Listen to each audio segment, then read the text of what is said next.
All right, we're back with the one and only Tony Robbins. A real honor to have you here on Good Day New York. Thanks for having me back. So we started talking about CeCe Sabathia, who announced that he's an alcoholic. Yes. We just started asking Tony about whether you drink or not, and let's pick up that conversation. Yeah, so we found out you don't drink, and there's I'm not a good against reason. drinking in any way. Yeah. But those who want that buzz, want that high, where else can they get it? What do you suggest? Well, we were just saying that, both my parents were alcoholics, so it's not like I'm against drinking. It's just the way they behaved at that point was kind of abusive, and was very abusive, and so I didn't want to be part of that. But we all want to be able to change the way we feel. That's what I spend my life showing people how to do. And what most people don't know is emotion is created by motion. The way you move determines the way you feel. You have 80 different muscles in your face, 80. For most people, this is the largest area of unemployment in the country. They use the face the same way. They feel the same emotions over and over and over again. So what I was saying is I have this deal with myself called priming. Every day, I say, look, you got to have 10 minutes for yourself. If you don't have 10 minutes for yourself, you don't have a life. And I'm not going to hope I feel good. I just got back 6 countries in 12 days. I was in India 2 days ago. Wow. And I woke up here feeling like somebody ran me over with a truck. But you got yourself psyched up. But the way I did it is I do this process. And it's 10 minutes. I put some music on. I do this massive change in my breathing, so it radically changes the way I feel. And then I do this 3-step process. First, I do 3 minutes of gratitude, where I think of 3 things I'm really grateful for, and I associate. I don't think of it over there. I feel it. And the reason is, when you're grateful, you can't be worried. You can't be fearful. When you're grateful, you can't be angry. And anger and fear are what screw people up most in their relationships, in their life, in their business. So I wire myself. I was saying to you that most people want to be happy, but their habit is to be worried or pissed off or frustrated or stressed. And so they've got a highway to stress and they got a dirt road to happiness. So I wire myself. I've got a highway to gratitude, which changes all your emotions. And then I do a 3-minute process of kind of a prayer for my family and friends. And then I do a 3-minute process of the top 3 things I want to accomplish. I see it as done and I feel it. I'm done in 10 minutes. So sometimes I go 20. But my deal is 10, so there's no excuse not to do it. You know what? I think it's a great way to kind of set the tone for the day. It does. It changes. Listen, we've all had times when you snapped at somebody and you felt bad because it wasn't them, it was the state you're in, right? Well, there's no excuse for that. If you prime yourself, you set yourself up. They've done studies where they go to people and they have a man walk up to you and say, could you hold this for me? He hands you a cup of coffee. It's an actor. And then he takes something out of his pocket, then he takes it back and says, thank you. 100 people, they do it with iced coffee. 100 people do it with hot coffee.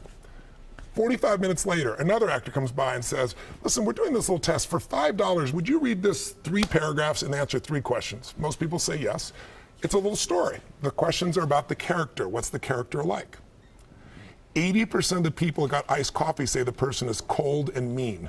Wow. 81% of the people that got hot coffee say the person is warm and gentle or nice. That's how much we can be primed by our environment. We think we're just feeling what we're feeling, but our environment, if we don't take control of our environment, it takes control of us. Pretty wild, Tony. Now, this is easy for you to say. Look at you. You're like an investment banker. You probably have a master's from Harvard. I bet you have 3 degrees from Harvard.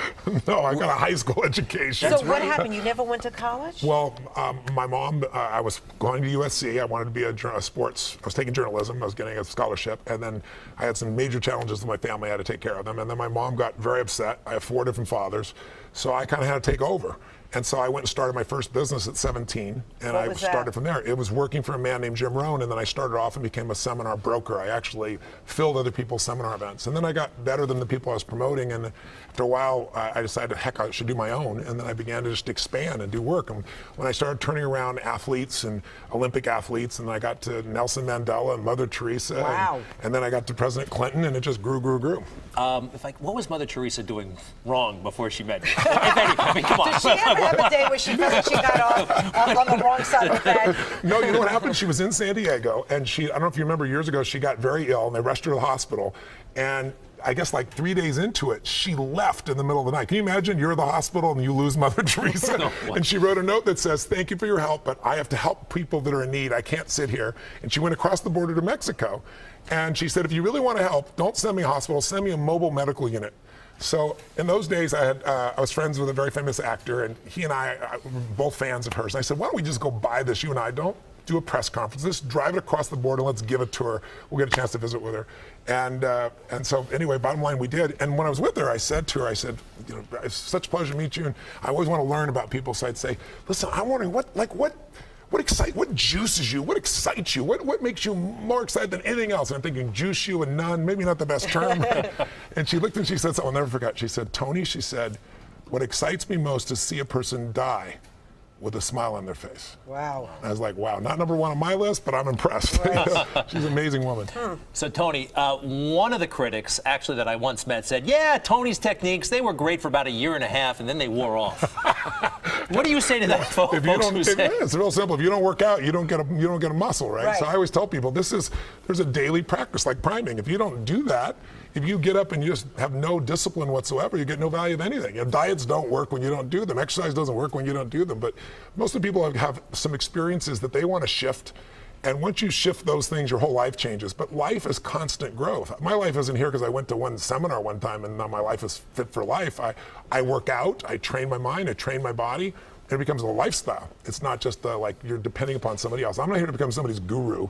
I'm not here to give them a gift. I'm here for them to open up their own gifts. And that's really what my work has been. So, okay, I know you're priming yourself every day. Does it, every now and then, do you get hit by depression? Are you upset, anxious? I get frustrated, I get angry, I get all those things. I just don't stay there. I mean, I used to be there for a month or two. I used to live in depression.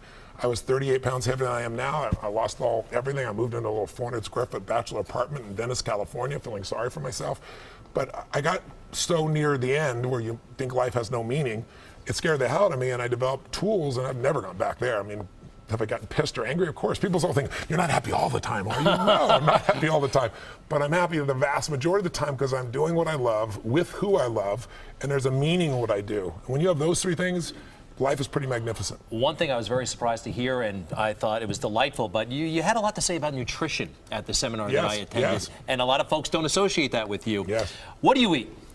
Well, I'm no longer a vegan. I was a vegan for about 15, 18 years. So I eat fish and I eat vegetables, but I'm a boring diet. Now my wife, when I first met her, she liked wheatgrass, and she was a phlebotomist and nutritionist, and I thought this is going to be the greatest thing in the world. I went to lunch with her, and afterwards we had this great clean meal, and she had a hot fudge sundae. I said, what the hell are you doing? She was living, you jerk. You know? So she loosened me up. She has this zigzag. We zig, and then she zags and has that. And so I'm a much more balanced than I was. But I'm still, you know, I'm stronger than I've been what I can lift at 55 years old than when I was 27, right? I can run faster, I feel stronger. There are limits to what you can do as you age, but thus far I haven't hit that limit yet. My event, as you know, I go on stage, I do 18 to 20 miles on the first day, and I do 26 miles. I'm on from 8 in the morning to 1 a.m. with a 1 hour break, and people can vote with their feet. Oprah says to me, Tony, she's, you know, I love you, but I can't sit anywhere for 2 hours. And then she's standing on a couch at the end on camera going, this is one of the greatest experiences in my life. Usher, same thing, goes, Tony, I can't go anywhere for a day. And 4 days later, it's like, this is incredible. What do you do? You have people doing calisthenics in your show? Or? No, well, no, what it is I don't have people sitting still, right? You know, it's like, remember I said emotion comes from motion?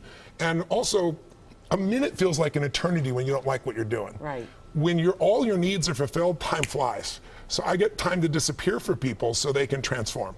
And I do it because I've done it for so long. I'm doing an event in LA in a couple weeks in October 22nd, 23rd, 24th, and we have 8,000 people from, I think it's 49 countries, are translating 5 languages. And people from every walk of life, from young kids to people older, athletes, entertainers, average people will all come and become a family and transform in ways that are just extraordinary. At the end, it feels like a mosh pit, like at a giant concert with people, and they just have a blast. Yeah, great music, by the way. Really? You're a heavy metal guy. I was trying to tell him I have that. all You like a kinds lot. of things. When I heard AC/DC, Greg says, "Oh, Tony likes this." Tony likes AC/DC. Yeah, absolutely. But we love everything. We do a mix because we use music as the soundtrack to our lives, and so we pull from all kinds of types of music. I think you were So like a you're John not sitting Tesh kind of guy, that new age John kind of, you know, that new age kind of music. Not so much. Oh, wow. Sorry, John Tesh. No disrespect, John. All right, Tony Robbins. Once again, TonyRobbins.com. People can go there. And also America's Best 401k. Yeah, or they can go to showmethefees.com. Awesome. Tony Robbins, a real privilege. Always Thank Thanks you. for having me on, having guys. you on. Always good Thank to visit you. with you guys. Thanks for having me. All right.